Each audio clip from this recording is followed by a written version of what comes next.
I remember one of the first deaf kids I found. He was about 12, 13 years old at the time. Leo was actually chained to a tree when I found him by his father.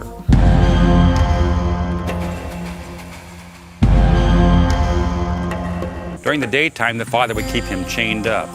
Not because he didn't love him, but because he didn't want him to get hurt wandering around the neighborhood.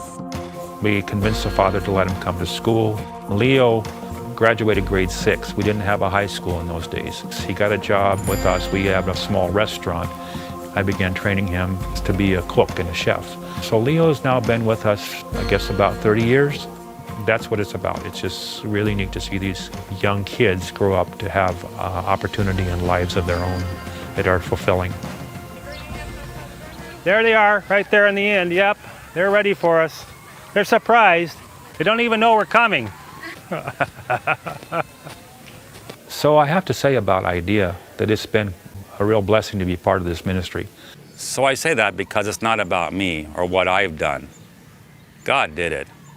I'm just astounded that He laid out a plan and I was able to follow that plan just by putting one foot in front of the next.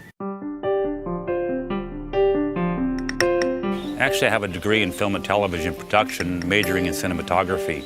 During that time, I needed a few extra classes that were a little less stressful, so I took a sign language class. And within a few weeks, the professor approached me and asked me if I wanted to join the Theater of Silence, which was a performing group that traveled the western half of the United States and did performances with deaf schools. 27, I was diagnosed with multiple sclerosis. Shortly after that, my marriage failed. This was a time in my life when I was trying to figure out what to do next. And God talked to me and said He wanted me to go out and serve. And I really wanted to do something more significant with my life. So I joined the Peace Corps. The Peace Corps gave me a chance to go to a country I'd never been to before. So they sent me to the Philippines, and that just changed the direction of my life dramatically. They looked at my background, cinematography, or background in sign language. He said, we'd like to send you out as a deaf education specialist. So they asked me if I wanted to have a pioneering or established type of work. And I said, well, give me the pioneering. So they sent me to the island of Bohol, which is about the size of Yellowstone County. But back then they had about 850,000 people. Now it's about 1.2 million people. This fellow right here is the reason why I've even come to Bohol, because I was Peace Corps volunteer, and Johnny was a volunteer with Peace Corps before I ever got here. And he's the one who discovered the first class of deaf children in Tagbilaran and invited me here as a deaf education specialist. That was about 1980.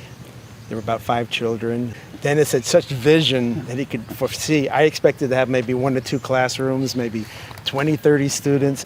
And so we began the process of trying to bring these deaf children down into school. They were mostly profound deaf children. They couldn't be helped by amplification. Hearing aids would do no good.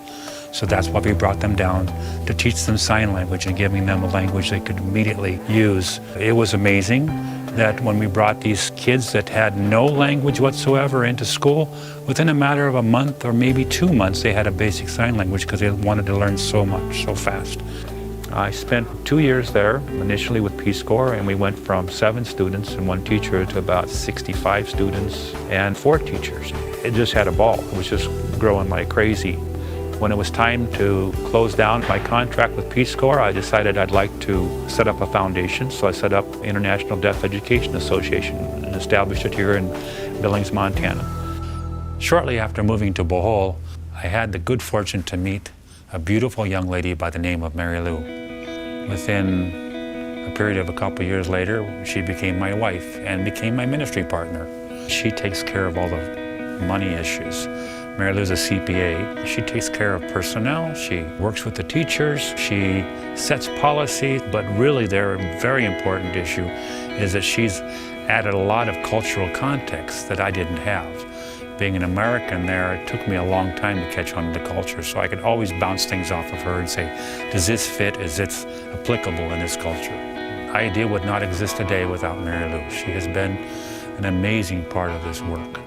Today, IDEA works on the islands of Bohol and on the island of Leyte in the Philippines. We have our program set up in government schools around the two islands that we have 450 deaf children that are in school living in our dormitories. So every school has their own dormitory where those kids can come down from the mountains and stay in the dormitories for free.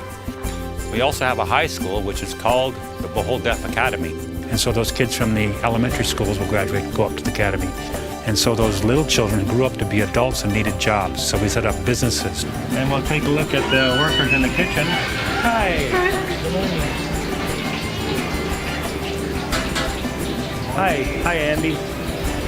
So we have these guys are all former students before. And they started elementary, grew up through high school. Now they're full-time workers. We have people who've been here a long time. Right now we operate about 7 different businesses. We have over 250 employees and provide those children who are now adults with jobs. Those jobs provide those people incomes which support families. As part of our deaf ministry, we also operate the Bible-centered Tip Tip Deaf Church.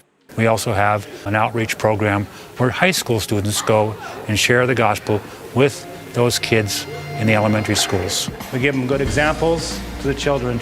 We share about God's word, and then it's accepted into the heart. Yeah. We also operate a community education program to the hearing communities in the various towns. And this program continues to expand. So those are basically the nuts and bolts of what IDEA is. But that's not what it's really about. It's really about the individual deaf child, what it does for them. These children come from lives that have no hope. They think there is nothing for them. No one cares. But we care. When they get the education, they get the encouragement, they get the opportunity for employment, they get understanding of who they are in God's eyes. Give them education, give them futures, and these kids can fly. They come from hopelessness, we give them hope.